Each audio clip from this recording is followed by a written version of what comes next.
Muy bien, así hemos llegado a la última exposición que tenemos en el día de hoy. Como siempre, cerramos con la reseña de la jurisprudencia tributaria relevante.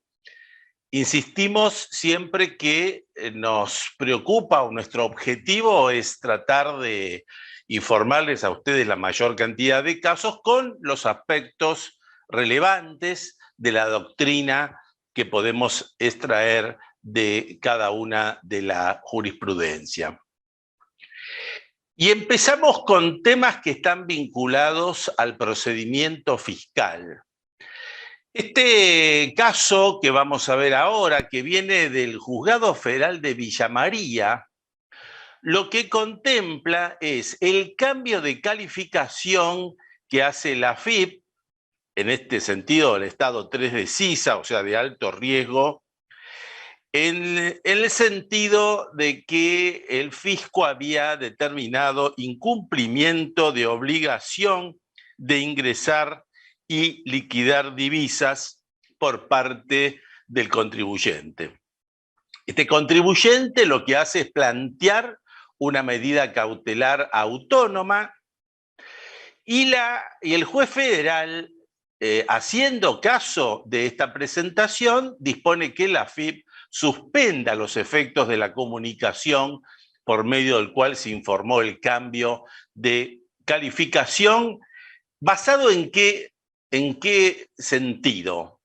De que el contribuyente había planteado un recurso de apelación que no había sido resuelto por el fisco. Entonces, la posición del juez es que hasta tanto quede firme la vía administrativa y se resuelva este recurso de apelación, corresponde la medida cautelar y por lo tanto se vuelve atrás con el tema del cambio de notificación. Importante este primer caso. Y hay un segundo caso que proviene ahora del Tribunal Fiscal, es una determinación de oficio. En esta determinación de oficio se aplica la presunción de incremento patrimonial no justificado por una tenencia de dólares donde el Tribunal Fiscal concluye que hay una orfandad probatoria, una falta de pruebas. El contribuyente había intentado demostrar que ese incremento patrimonial había sido como consecuencia de la compra y venta de dólares. El Tribunal Fiscal analiza la prueba.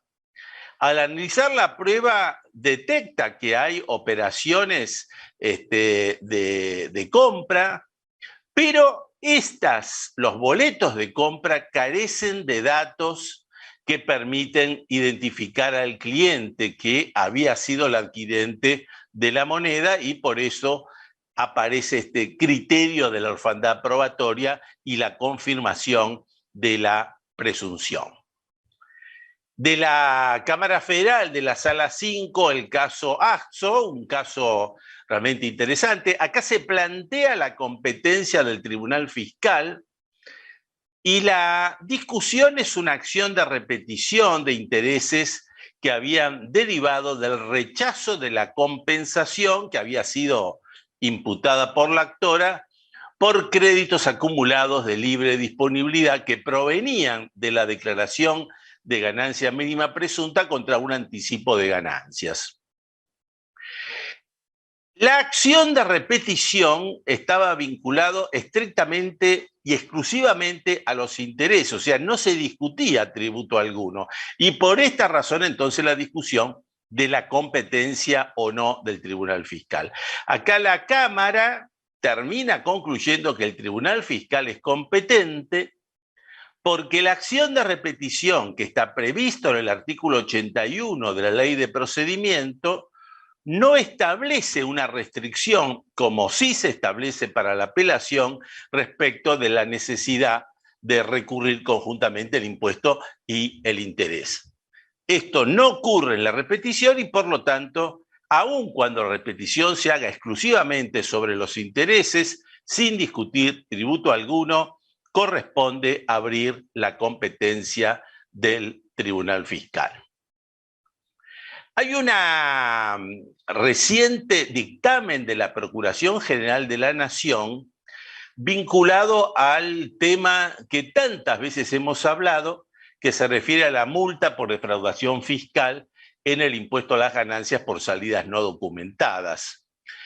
El argumento de la Procuración es que la norma contenida en la resolución 893 de la AFIP, la que había reglamentado la forma de presentar el ingreso del impuesto a las ganancias salidas no documentadas, dice la Procuración, en cuanto fija el momento de perfeccionamiento del hecho imponible de lo que estamos hablando, que es el artículo 37 de ganancias, se encuentra huérfana de todo sustento legal durante los periodos objetos del ajuste y por lo tanto la conclusión de la Procuración, falta la sentencia de la Corte, es que no se puede aplicar la multa por defraudación fiscal.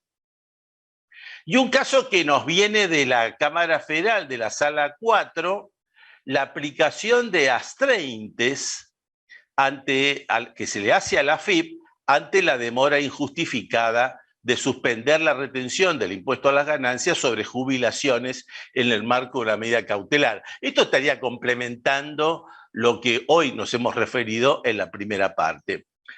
El primer aspecto que tenemos que recordar con la Cámara es que los astreintes son sanciones procesales que se imponen a título condicional y como medida de coacción psicológica destinada a vencer la resistencia al obligado y a llevarlo al cumplimiento de la medida judicial.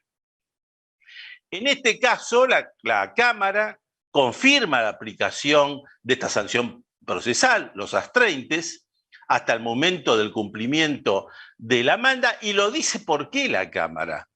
Por la demora injustificada de la demandada de suspender la retención del impuesto a las ganancias en el haber jubilatorio de la actora. Y fíjese que es importante esta consideración. Sin, dice la Cámara, que resulte justificación suficiente, este fue el argumento del fisco, el hecho de haber anoticiado la medida al ANSES, dado que conforme surgen las actuaciones, fue intimada por primera vez en tal fecha. El argumento de la Administración Tributaria es que lo había noticiado al ANSES y que el ANSES no había cumplido.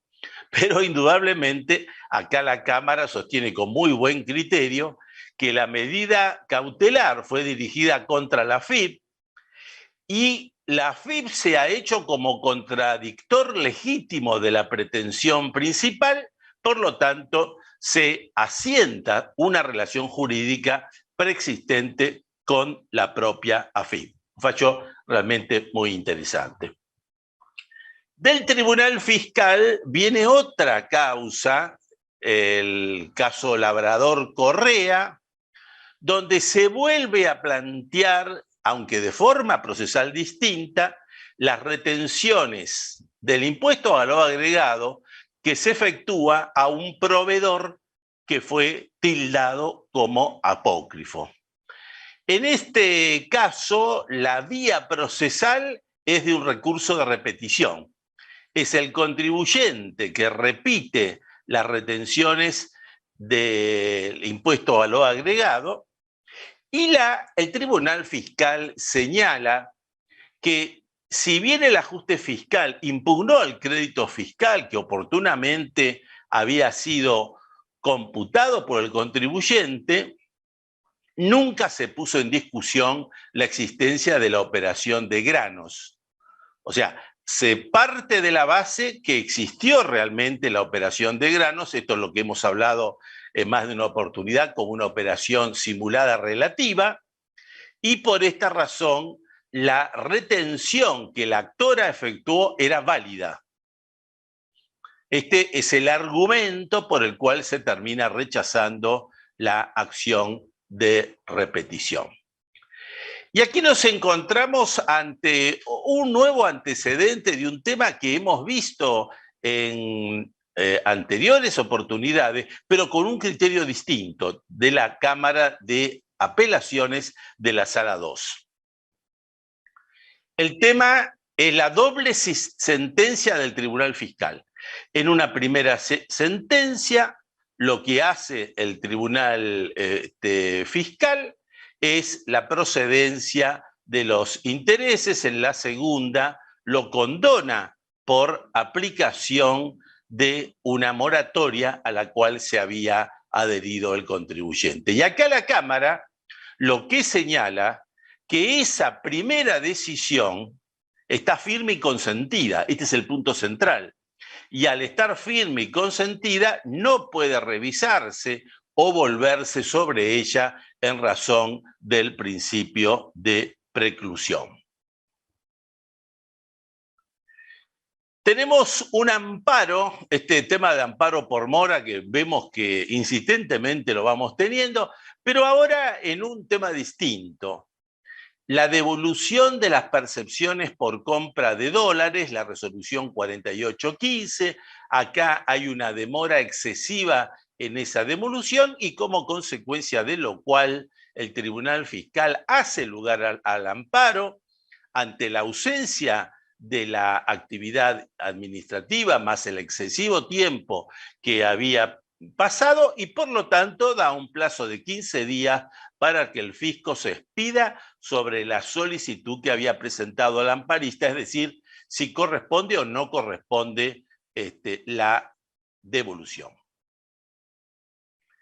Otro tema interesante que viene de la Cámara Federal es la denegación a una fundación de su inclusión en el registro fiscal de operadores de granos. Esta causa viene de la Cámara Federal.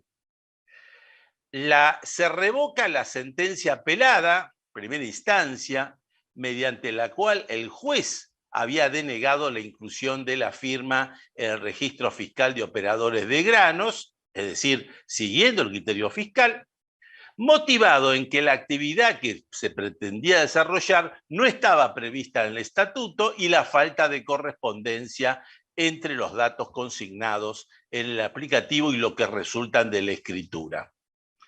Bueno, la posición de la Cámara por mayoría, porque hay una disidencia, termina en sentido contrario y por lo tanto se revoca esa denegatoria. Hay un caso que lo hemos ubicado en el Juzgado Contencioso Administrativo Federal, es el caso Ostri, reciente, de marzo del año 22. Es el tema de los beneficios de contribuyentes cumplidores. Y aquí la posición que toma el juzgado, que decide declarar la nulidad del acto administrativo de la FIP, por medio del cual se había denegado la solicitud de adhesión al beneficio para contribuyente cumplidor, es porque no se había presentado la declaración jurada de IVA. Cuando dice el juzgado que la expresión obligación tributaria utilizada en esa norma, artículo 63 de la ley 27.260, solo hace alusión a la obligación de pagar el impuesto, pero no al deber de presentar la declaración jurada en tiempo y forma. Y acá relacionamos esta sentencia de primera instancia con un fallo de la alzada en Compañía General de Combustibles que llega a idéntica posición. En este caso, Suelves vuelve sobre un tema que hemos visto también con anterioridad, la medida cautelar que plantea un contribuyente para restablecer la quit. La Cámara le dice que esto realmente corresponde y el argumento es el mismo que vimos antes. O sea, el contribuyente plantea un reclamo ante esa situación, ese reclamo tiene efecto suspensivo, esto lo dice expresamente el artículo 35, inciso H de la Ley de Procedimiento Tributario, lo cual exige el dictado de un acto administrativo que no lo hubo. Y como no lo hubo, entonces la FIP incurre, como bien dice la Cámara, en una vía de hecho. ¿Por qué? Porque pone en ejecución un acto estando pendiente el recurso administrativo. Interesante también esta sentencia. El Tribunal Fiscal se expide también en una demanda de repetición de impuesto a la ganancia mínima presunta en un caso donde se prueba la inexistencia de ganancias impositivas por cómputo de quebranto de ejercicios anteriores. Es decir, en el ejercicio se obtiene una utilidad impositiva, pero se computan quebrantos de ejercicios anteriores, llegándose a un quebranto. Esto no cambia la posición que tiene la jurisprudencia en general y por lo tanto procede la acción de repetición. Cosa que no ocurre en el caso Acapol, donde se determina la imposibilidad de computar el quebranto de un periodo fiscal anterior en uno posterior ante la orfandad probatoria. Es decir, que independientemente de la imposibilidad de computar el quebranto de impuesto a las ganancias del 2002, que era lo que se estaba discutiendo con el ajuste por inflación, en el 2003 no había sido suficiente la labor probatoria desarrollado para acreditar que en este último periodo fiscal existía la confiscatoriedad con la observación sustancial de la renta. Vuelve acá a plantearse el tema de amortización de las líneas de alta tensión y subestaciones. En este caso lo tenemos en la causa Yacilec, dictamen de la Procuración General de la Nación, donde se concluye que la amortización de obras de construcción, operación y mantenimiento de una línea de alta tensión y las subestaciones debe hacerse en función de la vida útil probable, determinada a través de una pericia técnica, 50 años, y no de 15 años como intentaba decir el contribuyente en función de lo que era la contratación que había sido realizada, en un tema que sigue entonces en discusión con lo que hemos visto en antecedentes anteriores.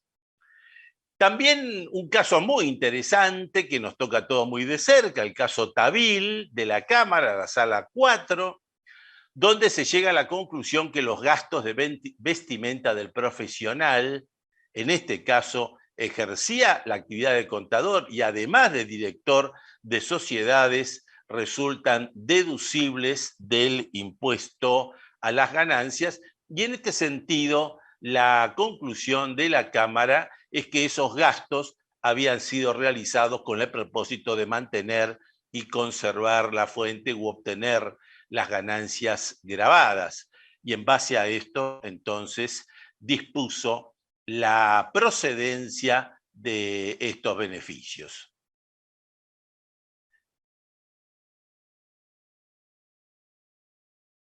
Bueno, vamos a seguir entonces con esta exposición de casos.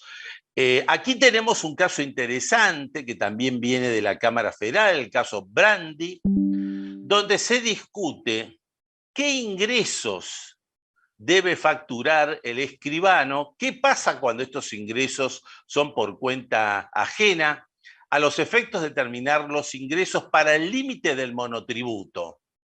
Como sabemos, esto es una discusión que hace muchos años lo tuvimos en el impuesto al valor agregado, y acá la conclusión de la Cámara es que se confirma la sentencia apelada de la CUO en cuanto había resuelto hacer lugar a la demanda interpuesta por el contribuyente en relación a la exclusión del monotributo de determinados importes. Y esto se refiere concretamente al concepto certificados registrales y administrativos, que en definitiva corren por cuenta del cliente y que por esta razón no deben formar parte de los ingresos del escribano a los efectos del límite del monotributo.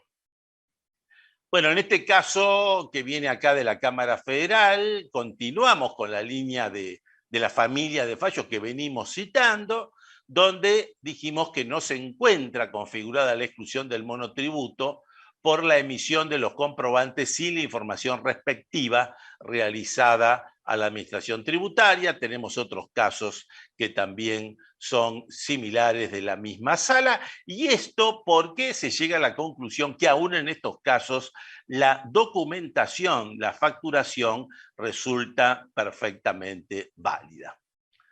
Hay un caso muy interesante que viene en este caso de la Cámara Nacional de Apelaciones en lo penal económico. Un correo electrónico utilizado por el empleado de una empresa, pero del dominio privado, no puede generar para este una expectativa razonable de privacidad. Un caso realmente muy interesante porque la empresa, a través del análisis del correo electrónico, llega a determinar que su empleado tiene determinado tipo de información que en principio puede aparecer de tipo delictiva. Y entonces la posición de la defensa de esta persona, de este empleado, es que era nulo todo lo actuado porque en realidad la empresa no podía acceder a ese correo electrónico justamente porque se consideraba que había una expectativa razonable de privacidad. No es esta la posición que toma la Cámara por tratarse de un correo electrónico institucional.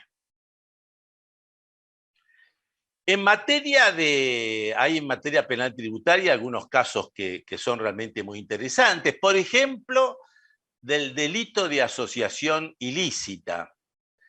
En este caso viene de la Cámara de Casación Penal este tema, la discusión de la figura del delito de asociación ilícita, que a pesar de los años sigue discutiéndose, llegándose a la conclusión que es una figura autónoma pero no independiente y que por lo tanto requiere de los hechos que aglutinen a sus miembros y que deben constituir conductas que eventualmente constituyan una actividad tipificada por la ley penal tributaria.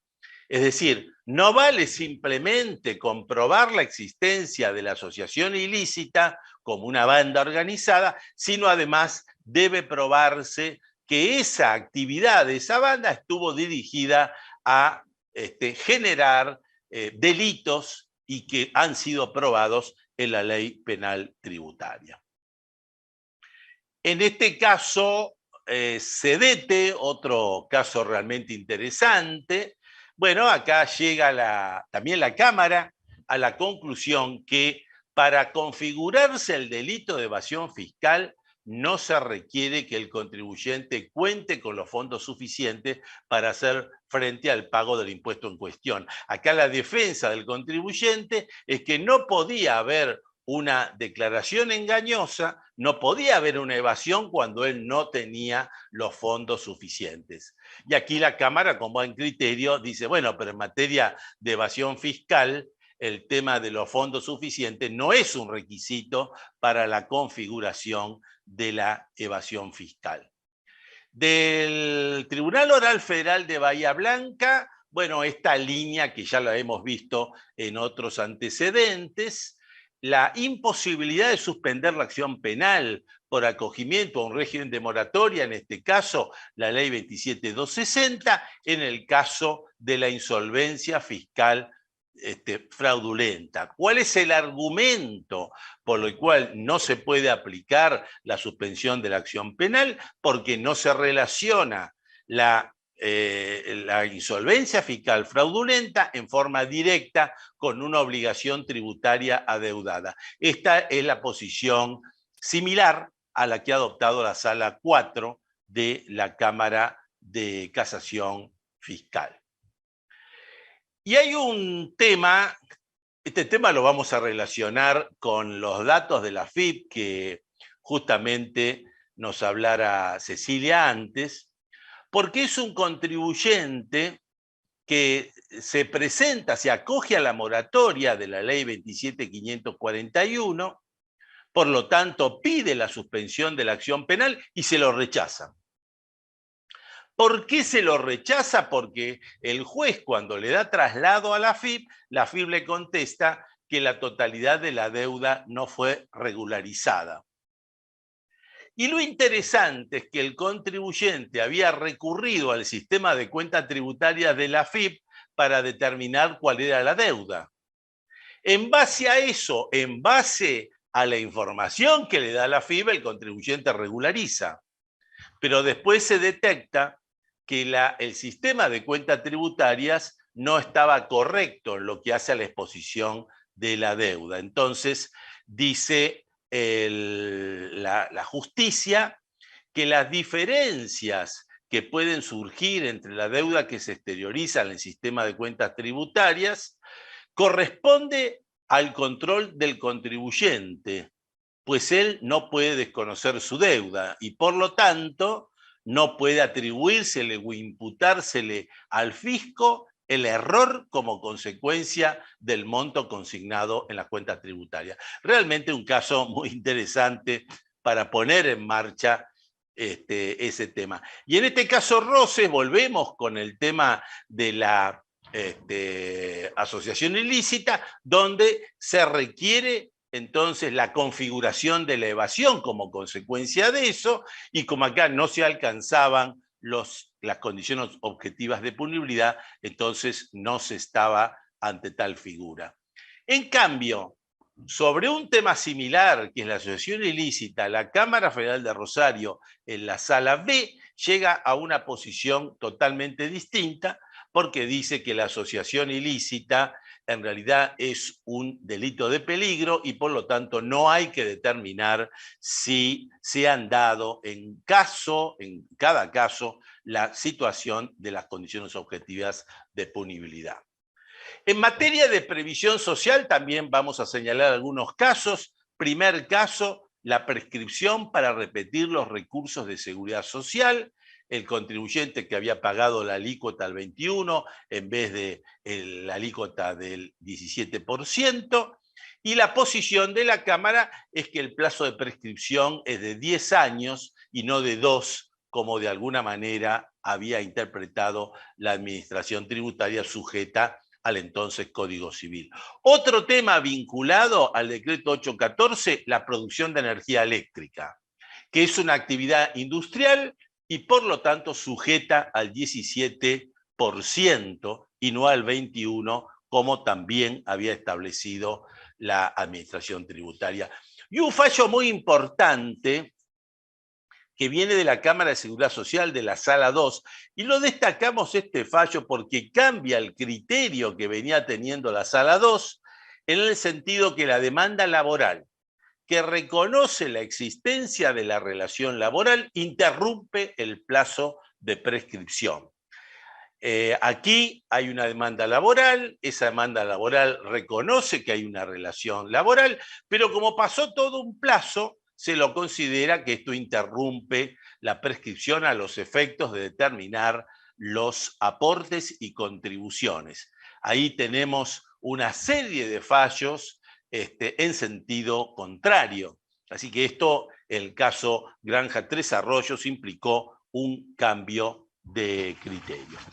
Y vamos a concluir con este caso, un tema muy interesante que lo trae el dictamen de la Procuradora General de la Nación en la causa Telecom Personal y que se refiere a la publicación de las normas locales o el efecto de la falta de publicación de las normas locales en el boletín oficial. La publicación constituye un requisito indispensable para su obligatoriedad. Y dice el dictamen, y esta es la conclusión que extraemos, que la falta de publicación válida de las ordenanzas en que se establece aquí el tributo es un requisito en virtud de que se plasma el principio de reserva tributaria. Y muy importante por lo que pasó en esta causa, dice la Procuradora, con prescindencia de la notificación personal de las ordenanzas, que este era el argumento que había establecido la contraparte. Esto hay que tenerlo en cuenta porque en muchos casos estamos viendo que hay modificaciones en las ordenanzas tributarias de los municipios que no cumplen este requisito de la publicación de las normas locales. Bueno, aquí hemos terminado entonces.